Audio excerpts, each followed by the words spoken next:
all our platforms. So once we are live on every one of them, we'll go ahead and get started.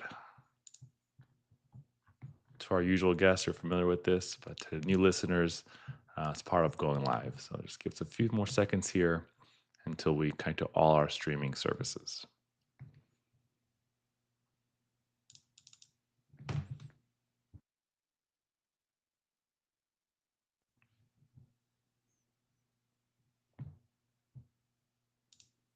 Okay, so we are live, so we're going to get started. So, welcome back to CoachConnect.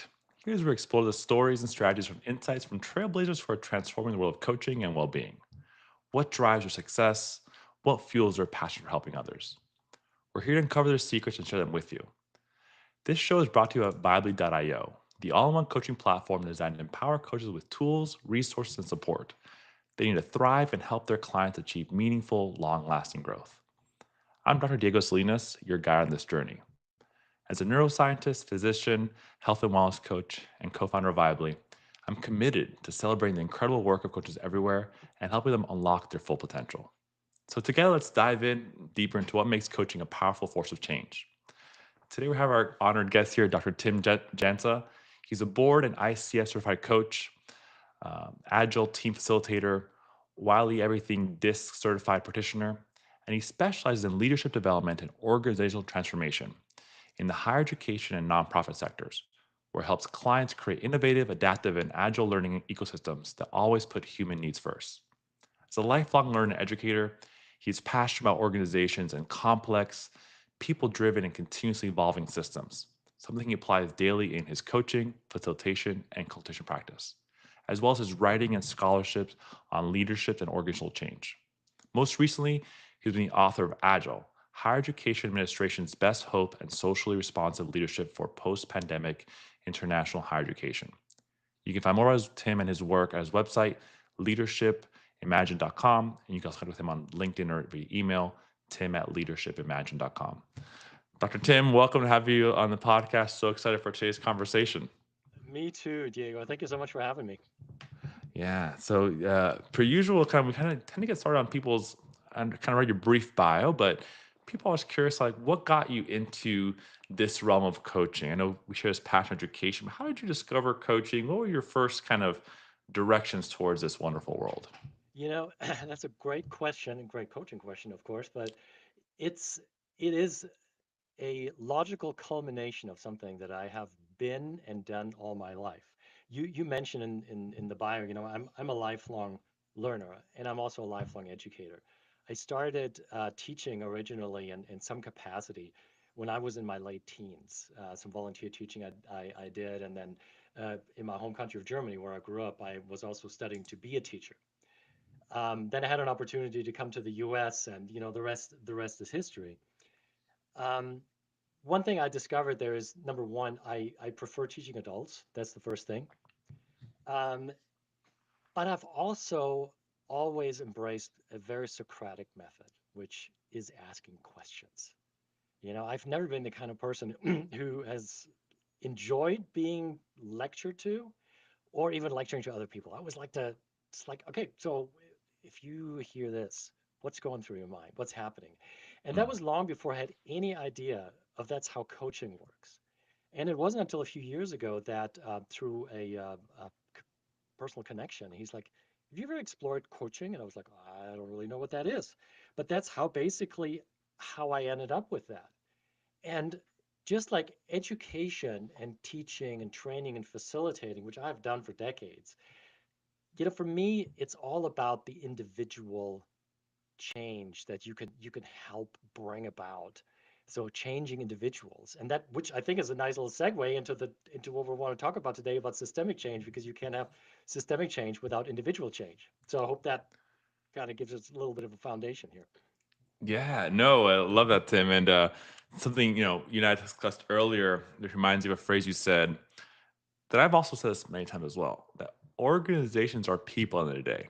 So to change an organization and system, you have to start with changing the individuals who make up that organization, right? So Tim, how did you go from teaching? I'm curious, or wanting to help people, and then saying like, how does this go to systemic change? Was it like a means to an end or a sense, or like kind of one beget the next? How did you start working with organizations and helping or wanting to support that bigger systemic change? I've always been a change maker. I've always been an innovator. And as somebody who has spent most of his career in higher education, those of our listeners who are familiar with higher ed, um, it is not by and large the wonderful, innovative, cutting edge kind of environment with flat hierarchies and equal voices and all these wonderful things. It's utopian thinking.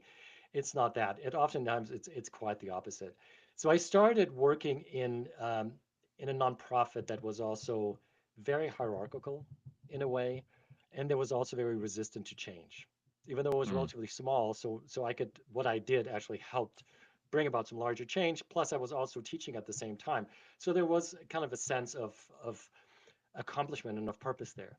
Now, when I transitioned into higher education, gosh, almost 20 years ago, what happened was that I first taught, and that was great. And then, as adjunct faculty, as things go, then I transitioned into administration, and I found myself into a system that was shockingly resistant to change.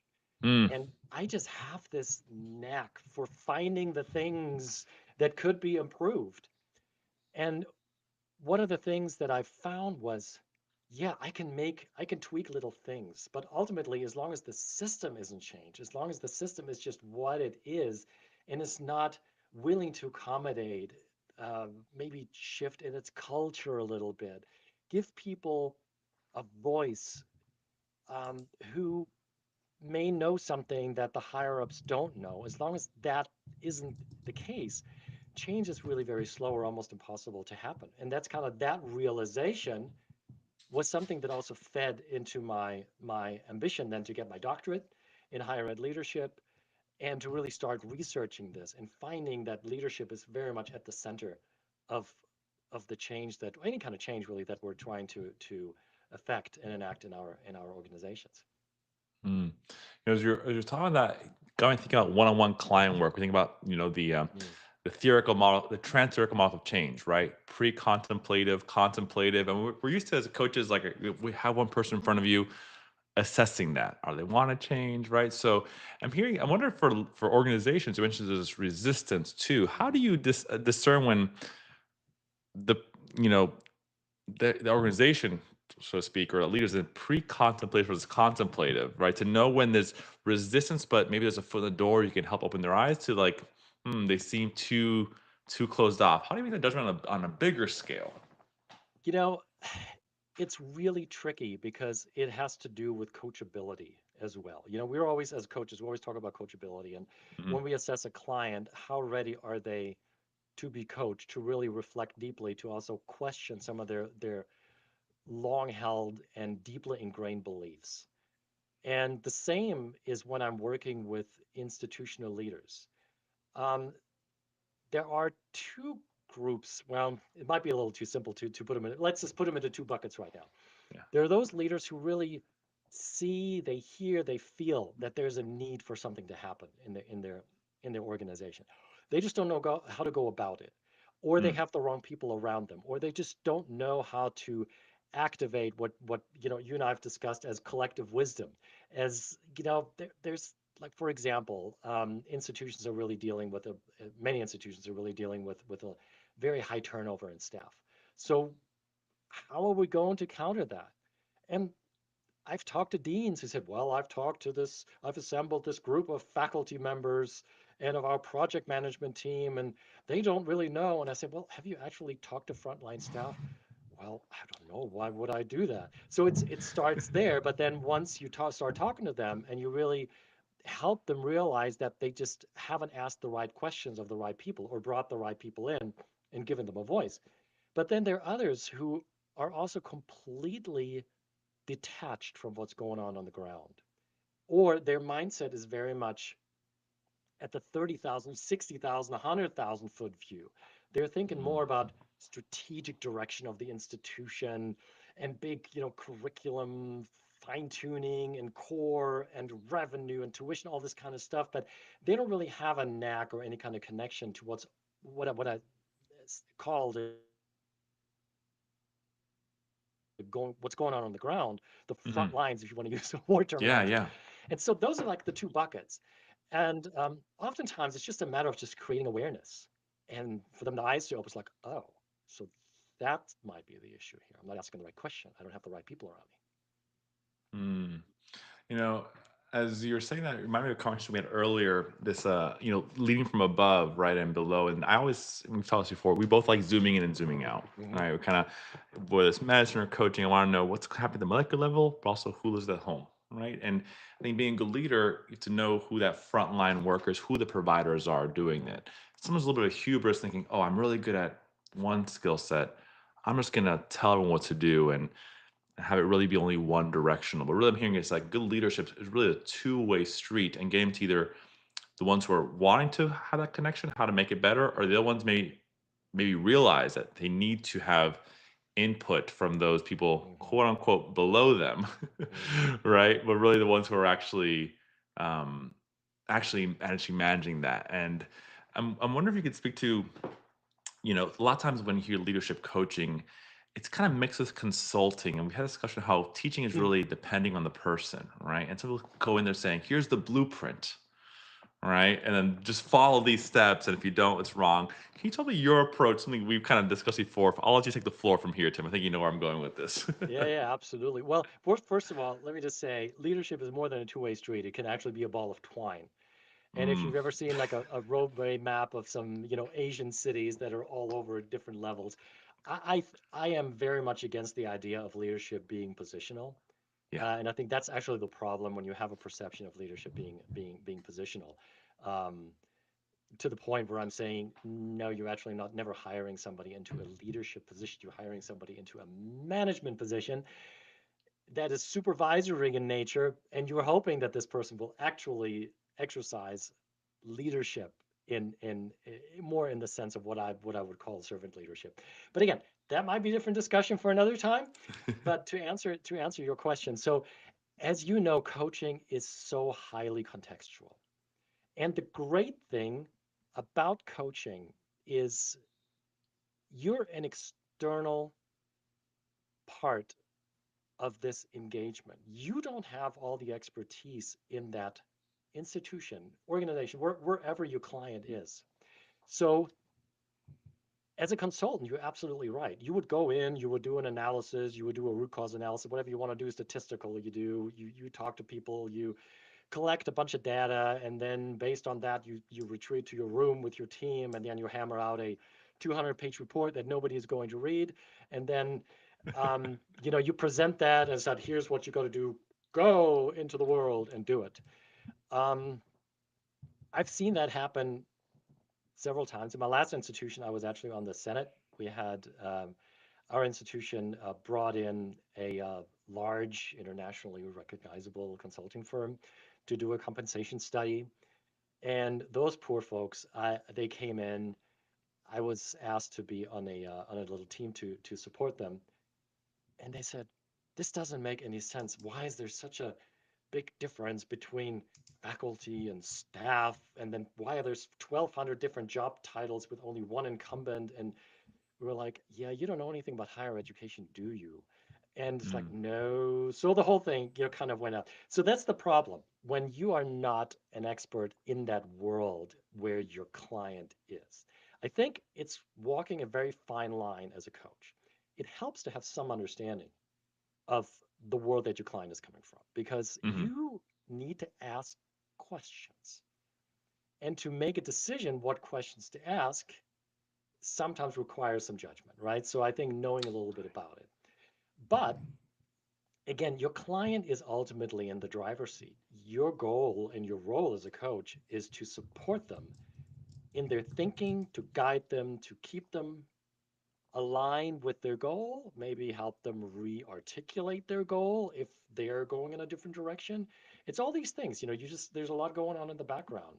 And so not being an expert will really help you stay away from the advice giving trap that especially less experienced coaches are going to fall into. So one thing I always make very clear working with the clients, like, this is not coaching, and this is not, I'm sorry, this is not consulting, and it's also not therapy, because that's the other Hmm. thing. With therapy, a lot of times it's backward looking, you're looking at previous trauma, bad experiences, and so forth. And of course, the past will have an effect on uh, where they are right now and where they want to go and how they see a problem, how they see the world, how they see an organization. But ultimately, it's about you as a coach helping them to say, okay, with that experience in the background, where do you want to go? Where can you go? Mm, How can you leverage that experience, even if it was traumatic? That's really what coaching is about. And so you're not consulting them, you're not telling them what to do, but you're also not digging up trauma, but you're trying to be just this guide in the thinking process. And again, that is education in its purest form.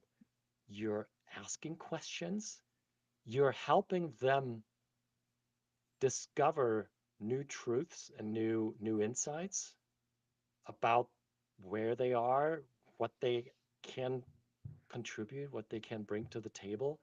And that's really exciting when you see that sparkle in their eyes when it just lights up. It's like, oh, I have the answer. Great. yeah. Yeah, and I'm curious because I think a lot of people there's a lot of overlap in people who love coaching and love teaching, and I think for me, I came from like loving education as well, and Hmm. then that aha moment, right? I remember loving getting that aha moment when I was a student. I'm like, oh, this is blowing my mind. This is making me think differently. Okay, and can I help give that gift to someone else? And I think it's only through this one paradigm of telling this cool piece of information. For example, neuroscience, like some of it's not really intuitive, right? It's like, oh, here's this bunch of neurons doing this stuff. Oh, it's so cool.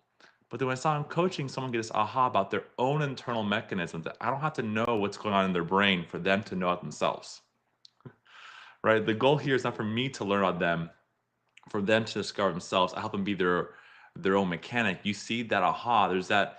I think goes beyond the fulfillment of teaching because you really, well, kind of a goal of teaching. Teach them how to fish in a certain way. You're helping this person Yes. be self. It reminds me of a quote. I have a friend who's Persian. And she told me there's a saying in Iran that translates to something like we give our kids two things. We give them roots and then we give them wings, right? And so, kind of the idea here is that we're also as coaches also working our way out of a job because we want them to facilitate their own autonomy Yeah. and finding that. I think what's in common. You mentioned you enjoy teaching adult learners. I've taught from 3-year-olds to adult learners and the range. And what's in common to me is it's about finding that zone of proximal development. You have to Hmm. understand who you're teaching or where they're at to see what can get them to the next level. Like it's not a one-way street. It has to be some understanding of who that audience is, what their pain points are, or what they want to achieve, maybe better said than pain points. Yeah. And can I facilitate their zone of proximal development and them being in that zone of growth? Not too little where they're bored, not growing, not too much where it's out of reach. By the way, I love the way you just casually infuse a little bit of Vygotsky into this discussion, So it's just so this is great. No, but you're absolutely right. And you know what? This aha moment, I think this is something that sustains our clients, but also sustains us as coaches. Because number one, it Mm, gives something back to us. But when and I'm thinking about like organizationally, right? So you work with, let's mm, say, one leader in an organization, and that leader has a deep, profound, I don't want to say life changing, but really a big aha moment, has an insight. mhm. What's going to happen is they are going to take it out of the coaching engagement, and it is going to affect the way they are going to interact with folks, with their team, with their staff, with other leaders.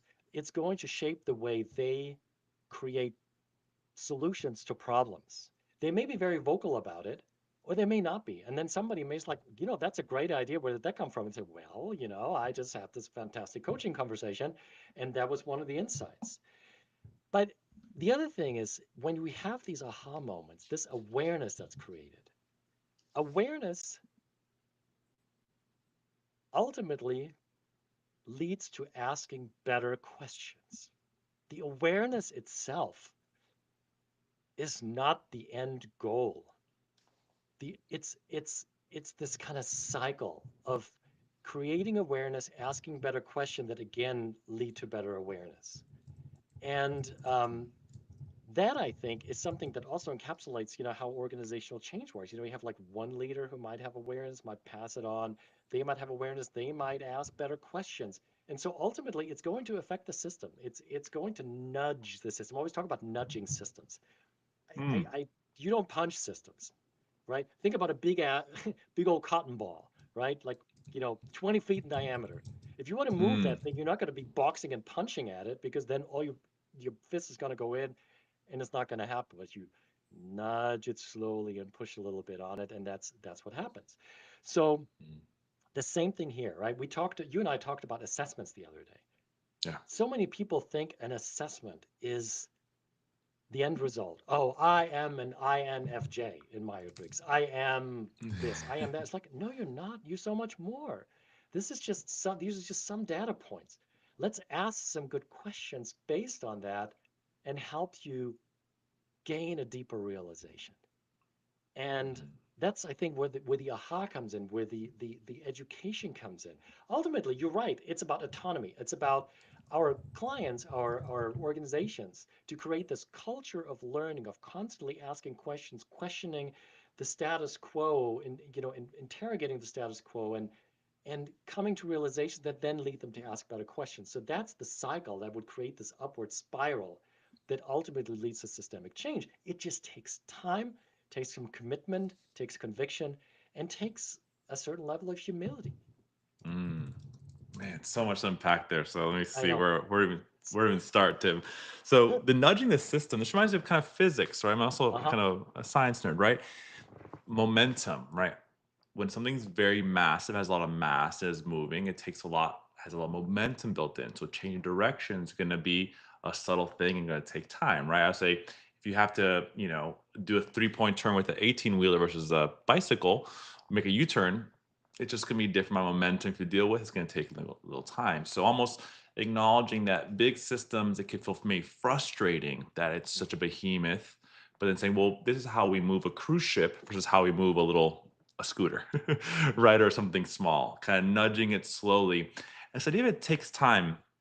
We've discussed it on an individual level, but I think also curious at an organizational level. I tell my clients, look, individual level, your brain needs to create new proteins, needs to move them around. These things take time. And of course, making systemic change for those people, they're all built of these same physical particles, will be subject to the same physical rules. And you said something about awareness being, it's not really the end goal. So there's a Yeah. phrase that's commonly used in medicine. They say something is necessary but not sufficient, Mhm. right? So like having glucose is necessary to live. It has sugar, but it's not sufficient. You also need oxygen to burn it in, right? So awareness is definitely necessary for change and not sufficient for change, right? It's more just what to do. You still have to implement it, right? And actually, sometimes we've had this discussion before. Awareness can be very difficult. You can become aware of how much there is to do, or how disorganized you are, or how behind things are, or how often this pattern has been shown up in different ways.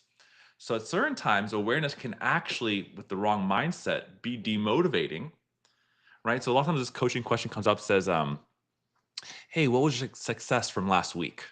Mhm. I actually approach it saying, what did you learn last week? Yeah. Right? Because you may have quote unquote failed all your plans. Maybe you wanted to work out in the mornings and go outside, but it was raining. So you quote unquote failed. But you learned, hey, maybe mornings aren't a good time for me and my family. I need to have a backup because my weather is inconsistent in my environment where I live.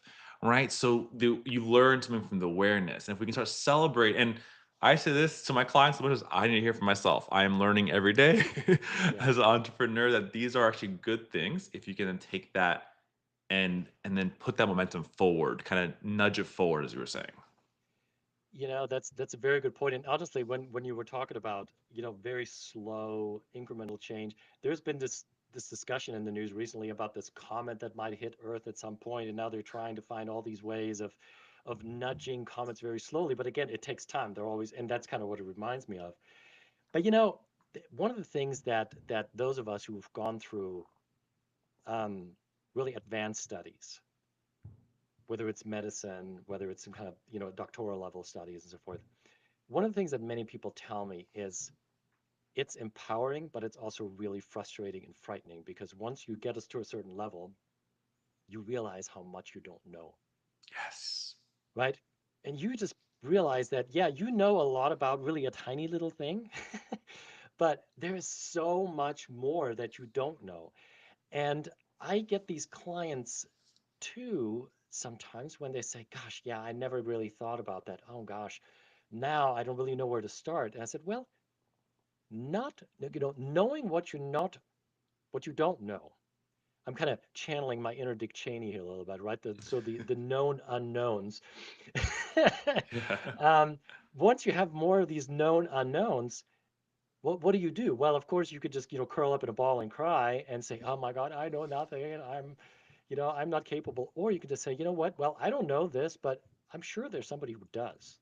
Mm. Who is that Mhm. person? Let's bring that person in.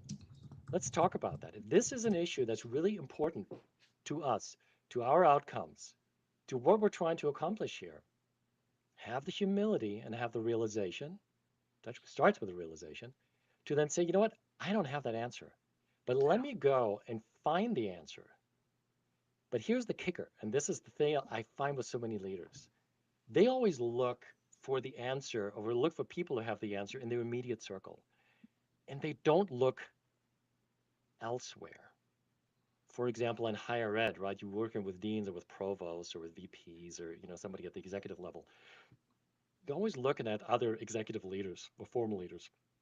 I said, when was the last time you actually went to an academic department and asked the administrator there, the frontline administrator who makes maybe $40,000, $50,000 a year, what what are the students telling you? What the issue is with them not being able to enroll in certain courses or something like that? And they're like, well, I never really did. What? It's like, well, Mm. do you think you could? So, starting with that, again, you start with the awareness, but then you have to direct that awareness to ask the right questions, to look for the right people, for the right knowledge, but have the humility to say, I don't have the answers. Mm.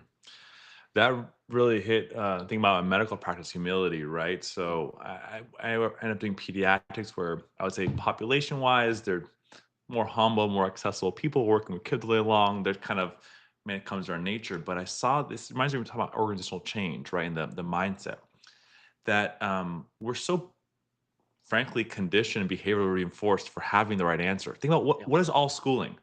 You have the right answer, you got a good grade, here's my positive reward, right? Whether it's a homework assignment, you raise your hand during class, you got into your college or your graduate degree you want to do, now you're a 10, whatever it is, right? Behavior is very reinforced to have the right answer. And because of the competition and bell-shaped curves we create, it becomes, I think, environments where they're not conducive for people being truly vulnerable. And it's okay to not know everything, right? But we create cultures where that's beyond not okay, almost dissuaded, right? Whether directly or indirectly. And so it's almost seen as a sign of weakness or not knowing. And something I could tell when I was teaching medicine, whenever I got a new team of medical students and junior residents, I link up and say, ask a leading question. Say, who here wants to learn? Right? Of course, they're going to say yes to me, and I'm teaching them.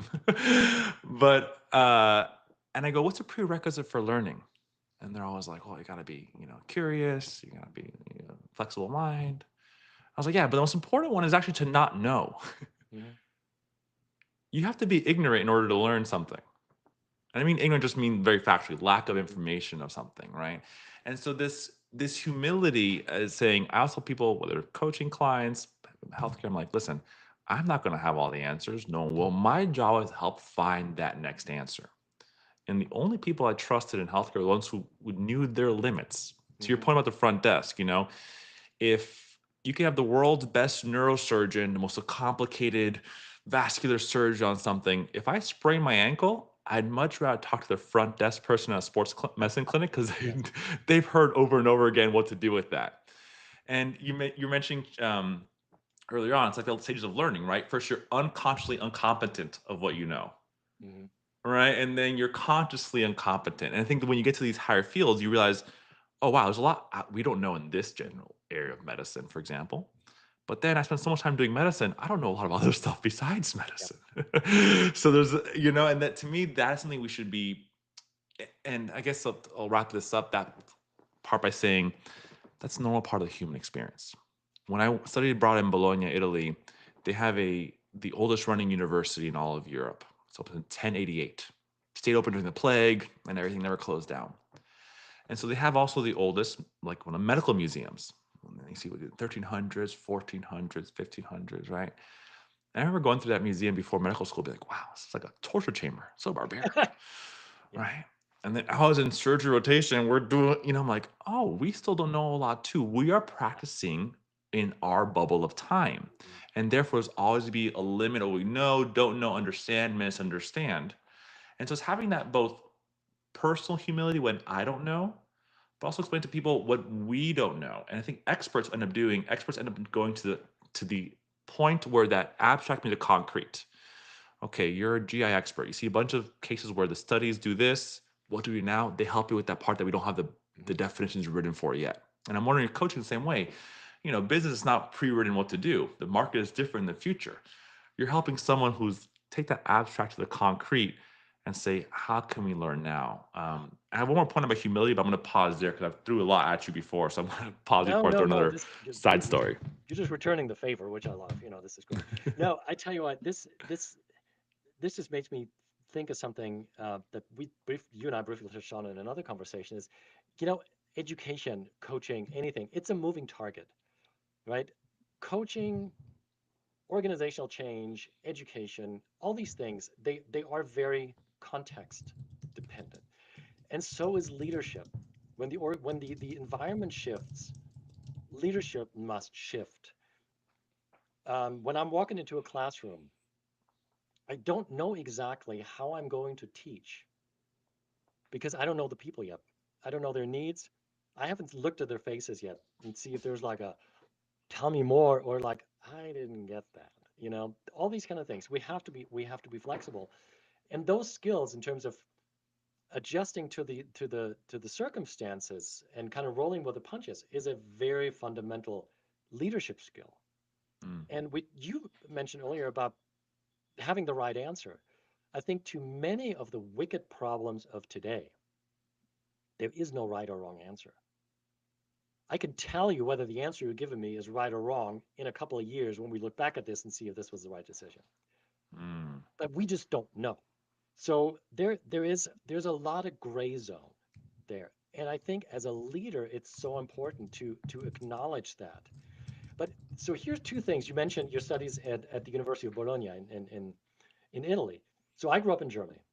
I went through a very different educational system. So for example, and things have changed since then, but since the good old days in the 80s and early 90s when I went to school there, kind of dating myself here, um, one of the things that I always appreciated after the fact is, for example, we didn't have multiple choice tests. Most of the exams that we had were written exams where you had to make an argument. mm, And through this argument, you would demonstrate how much mastery you have achieved in the subject matter. So even in math, which people think, gosh, is like either you get the right answer or you don't get the right answer, even there, I was never great at math. But I always was able to just kind of scoot by with a C or with a B because I understood the fundamental concepts. mm, Where I just wasn't good is just all this tiny little execution and all these little things. So as long as I could demonstrate that I had a general grasp of the concepts, I would at least get partial points. Whereas here, especially, in the US, we have a very kind of Manichaean worldview in general.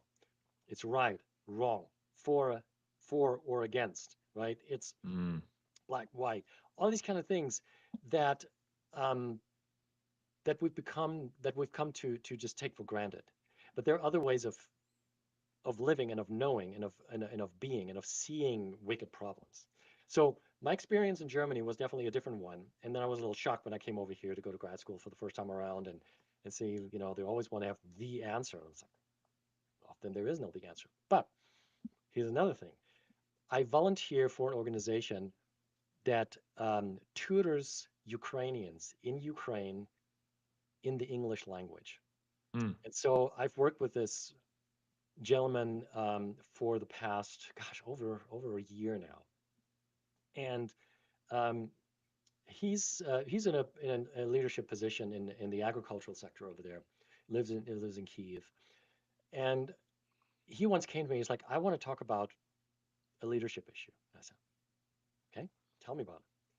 So this wasn't coaching, but still, I said, so he's an athlete. So what would you do based on this situation? I said, well, if I were, I mean, in my situation, I would go and say, you know what, bring everybody together and say, you know what, I really don't have an answer here. Can we together create this answer, which would create buy-in, which would empower people, give them a voice? And he looked at me, he's like, I can't do that. He said, why? He said, here in Ukraine, if I'm in a leadership position in a business, I'm expected to have the answer. If I do that, I would appear as weak and uninformed and not uh, fit to be in a leadership position. And I had a pause there and I was like, wow, that's really impactful.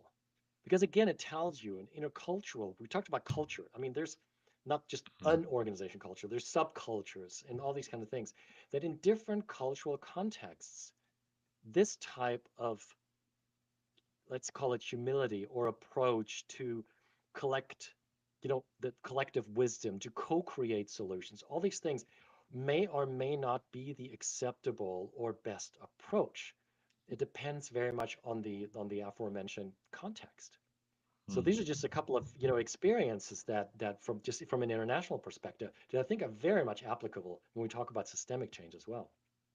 Yeah, I had a flashback to a story that happened in medicine. I mean, subcultures, right? Like we think Hmm. of culture always like bigger social culture, but there's so many subcultures within even environment and organizations, right? Like, oh, this is the accounting team is like this is what the sales team is like, right? Or in medicine, there was like, okay, this is what ER doctors are like, what surgeons are like, what PTs are like, right? There's these little, and you find your environment. And I'm so this, I have also a question for you here. So this um, it makes sense with the adaptive cultures.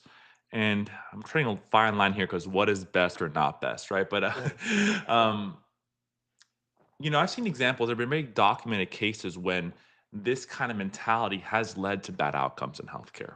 So, Hmm. for example, there's a few case studies of when this, in this case, was a surgery example. The head surgeon in charge of the team wasn't very approachable. Let's put it that way. Kind of, like think about just almost like a caricature of unapproachable, kind of screaming at everyone, all this stuff, right? And there was a they're going to do a surgery, and this patient had a documented latex allergy.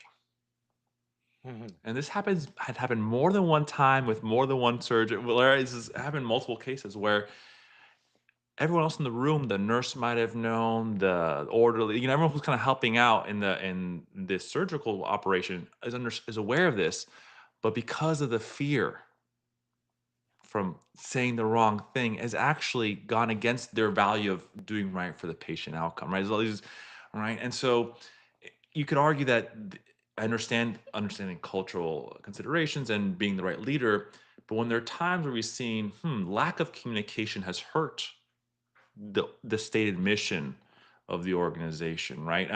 I saw another personal story from my end. I remember being first year in residency, and we were all typing our notes, trying to figure out the computer system. And one of my co-fellows, co-residents, had a patient that was also in a surgical team. I'm not harping on them. My dad's a surgeon. I think they're wonderful people. Just funny comparison or coincidence.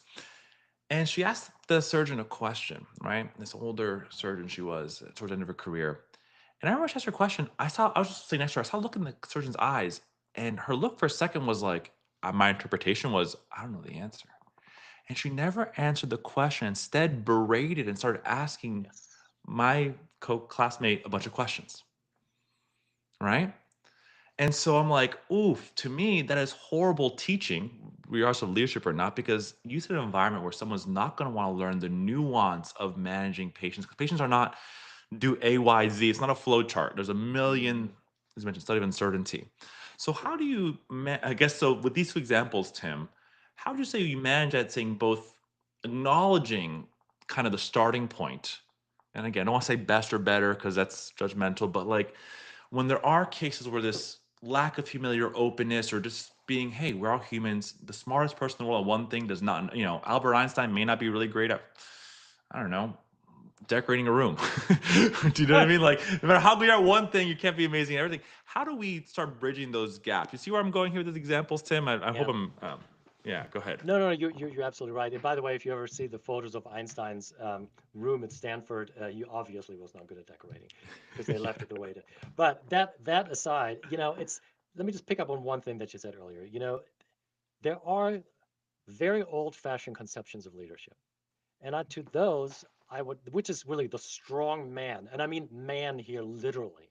Hmm. And one thing that a lot of people still don't really seem to understand that bullying and a demonstration of presumptive strength, a performative um, demonstration of their knowledge or whatever. That's not leadership. It doesn't work like that. At the foundation of all our interactions that will ultimately lead to positive change is psychological safety and trust. So I think this one thing that might, bridge that gap is, do your employees or people on your team, your peers, whatever, do they feel psychologically safe to speak up without being berated or being put down? Um, because if they don't, they're probably already experiencing a lot of stress. And you and I talked about burnout at some point. That's one of the key factors, of course, that contributes to burnout. Um, so the tricky thing is when you ask a coaching client or any leaders, is there trust in your team? Is there their psychological safety? Yeah, of course, of course, of course. They can always come. They can always speak up. Once you do a 360 with them, for example, or you want to sit in the room and you observe a meeting, it's sometimes a really hard thing to come back to them. It's like, you know what, we talked about psychological safety. Have you noticed how silent everybody is when you ask a question? How people just nod? And Mm, it was obvious to me that they wanted to say something but didn't feel comfortable saying mm, that. And when that happens, I've had that happen a couple of times. Um, I once had a leader almost tear up, and she was like, "Really? Do you think so?" And I said, "Yeah, they're afraid to speak up," and that it opened the floodgates for really a fantastic, coaching engagement. mm, But others become immediately very defensive. And I said, well, case in point, the way you're reacting, that's what people fear. That's how people fear that you might react, which is the beauty of us being external advisors and coming in as third parties because we're not part of the system. But one of the things that I wanted to make sure I mentioned at some point is humans are not machines. Organizations are not machines, they're not mechanisms. They are complex social adaptive systems where you have the people. Yeah, the people make up the system, but there are relationships between them. If you pluck one person out, the whole thing kind of reconfigures. So you can't mm, just pull one person out like a cog in a machine that isn't working and just put somebody else in and think, well, that fixes it. You cannot fix a system. It's impossible. You cannot fix an organization. You cannot fix people. You cannot fix a relationship because, especially when trust is gone or never existed, you can't just say, well, you can trust me. I'm okay. I want to hear what you have to say. No, you have to earn that trust, right? So it's those things. And again, Lencioni, if anybody is familiar with that, Patrick Lencioni, the five dysfunctions of a team, at the very bottom, the foundation is trust and psychological safety.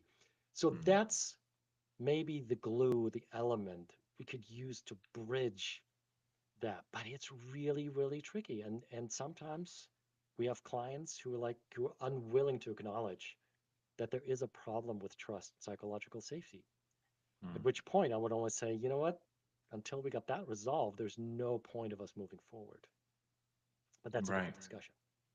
Well, it's again, maybe trust is necessary and sufficient. You have to have that trust there in order to then do the hard growth and vulnerability on both sides, right? And Yeah. something that this, as you were speaking, I remember when we talked before, Something you said really stuck with me. You said relationships are just as important as knowledge and skill for Hmm. systemic change. Right. And the story I kind of shared with you was towards the end of my residency, we had this, I was working overnight on the floor on the GI, the stomach floor, right? So people with stomach issues. And a little girl was admitted, a little bit under 2 years old, and she was admitted from the ER, had gone there because of some fever, some vomiting. They say, hey, it's a little stomach bug, a little dehydration, and these are very common cases of little kids. You basically give them some fluids till the bug goes away and they can eat again. They're good, right? So pretty typical, or common, let's say. Um, and I get a call from my junior resident, who also has the same last name. He's like, "Hey, Diego, can you see this person? Something's a little off." And I was like, "You say so? I'm there, right?" So I went there to see him. Long story short, this girl ended up having meningitis and something called gram-negative sepsis. So it's even sepsis is really bad, but it's even more serious, right? Yeah. Um, and the director asked me, "Hey, can you do M&M, a morbidity and mortality lecture on this topic, right? To show how." And I'm like, nothing was wrong here. The ER did the right job of saying she's not good enough to go home. She should be admitted to the hospital for continued monitoring. And I would say medicine's a movie, not a picture. Things evolve, right? And an hour of fever could be anything. Hmm. Let's wait a few more days to see what it is and what symptoms come up, right? And so I was like, they did the right job. I'm not going to throw her on the bus here. They correctly said she needs more care. We took more care of her. The picture evolved, and we adapted our thing. But as I did this lecture, I realized this is a story of people. And in medicine, I'll say you're always great on different things, professionalism and systemic based change. And it's always like nebulous thing. You're like, and it really kind of hit me. I was like, so my lecture, every slide was a picture in the corner of who I talked to. Because it wasn't that I saved that girl's life. It's that my relationship had cultivated for those last 3 years I'm in the hospital. When I said, "Hey, this is a little different. Can we redirect resources?" People were mobilized in that way. And I mean, a whole team. So I realized my intern who let me know earlier on when I thought something was a little fishy, I had called radiology because I needed to do a CT scan of her, and they made room for her. And I went through a scan with the radiologist. They called Tracy from pharmacy. She had the medication ready by the bedside. A nurse stayed extra time over shift change. My other co-residents covered the floor. All right. So it's this how energy relationship you cultivate. For me, there's open dialogue and people know when to take you seriously, when you can kind of, I don't say pull favors, but they understand what's behind just the computer order. That's why you call on the phone and say, "Hey, I noticed I have order for CT. Let me explain why this is a little different and how can we be flexible here." So to me, that was a lesson of like, wow, relationships are that. And maybe tying to your point you mentioned earlier about these things are ongoing, it's not an end goal. I say, stability is a process, not an outcome. And you Yeah. said you're trying to change a mindset of organization, right? It's like the process of growth. It's not like we reached our metrics. Sure, that sounds good for the boardroom, but it's the process of how we're doing it that's really at the base here. So really, the I'm seeing the process of being able to open communicate in an industry organization, like literally can save someone's life or make more revenue or hopefully both, whatever the case is. But yeah, relationships are the key of everything. Yeah, because without relationships, there is no exchange of knowledge and skills and expertise, right? Mm. And that's the thing, knowledge, skill, because been talking a lot recently about wisdom and what is wisdom. And I kind of came to the conclusion that wisdom really is kind of an emergent property. And I know this sounds super academic, but what I mean by that is like you need a certain level of complexity of perspective, of knowledge, of experience to come together for a larger picture to form. And I think that is wisdom. Mm. But one person alone, with very, very, very few exceptions, will never be able to compile and collect that much knowledge and experience and skills for them then to process that and to really turn into wisdom. This is this whole idea about collective wisdom, where you want to bring people together and just activate that. But without the relationship that is ultimately based on trust, there is no wisdom Mm. because then everything, the skill, the skill and the knowledge will remain insular within each individual part. Because then if you don't have the relationship, the organization will always be the sum of its parts, which is its people. With relationships, an organization can so far, like exponentially, exceed the sum of its parts. It becomes something so much greater, so much better. But you need to have that exchange, this flow. Um, and this is one of the issues that I've run against in higher ed is silos, Mm. functional silos, administrative silos, disciplinary silos, silos created by roles, by hierarchies, by different areas of knowledge. And people just they think knowledge is power. Mm-hmm. But no, the real power is unleashed when the knowledge is shared. And to tell you the truth, I told you I've been a black sheep, I've been a troublemaker in the past. I've gotten slaps on my wrist for sharing information which was necessary to move an issue to resolution. Mm-hmm. And then somebody said, "Wow, you shouldn't have told them that." It's like, yeah, number one, they asked for it. Number two, we really needed that in order to come to a conclusion. But one thing I also wanted to mention, you brought up the why. For me, I always draw a nice delineation between management and leadership. Management is about the how and the what. Leadership is ultimately about the why. But inexperienced leaders, they will tell the why. They will go into a meeting and they say, "Well, we need to do this because."